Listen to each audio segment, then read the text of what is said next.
গ্রামের আলো ইউটিউব চ্যানেলে সবাইকে স্বাগতম। আমি এখন যেখানে দাঁড়িয়ে আছি এটা হচ্ছে একটা মাছের ঘের। মাছের প্রজেক্ট ছিল, মাছ ধরা শেষ। এখন জমির পানি কমিয়ে দেওয়া হয়েছে, চাষি ডালগুলো তুলে ফেলে দিচ্ছে। এখন জমি লাগানোর জন্য এটা প্রস্তুতি করা হচ্ছে। এখানে ধান লাগানো হবে। আপনারা দেখতে পাচ্ছেন এখানে জেলেরা মাছ ধরছে পকারের ভিতর দিয়ে। আর জমিতে এখন এদিকে ডাল উঠানো হচ্ছে, এদিকে ট্র্যাক্টর দিয়ে চাষ করা হচ্ছে ধান লাগানোর জন্য। এখানে আগে বীজ বপন করা হবে, তারপরে ধান লাগানো হবে।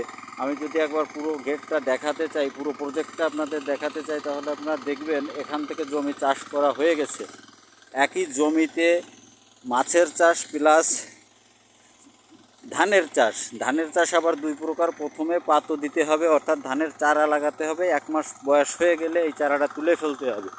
এরপর আবার এই এইখানেই চারা উঠানোর পরে আবার চাষ দিয়ে এখানে আবার ধান লাগানো যাবে।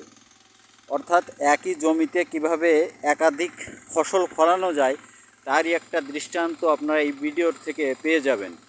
এক কথায় বলতে গেলে প্রথমে মাছের চাষ, তারপরে ধানের চারার চাষ, তারপরে ধানের চাষ। অর্থাৎ মাছ, ধানের চারা এবং ধান, 3টে ফসল একই জমিতে ফলানো যায়। ধন্যবাদ সবাইকে সাথে থাকার জন্য।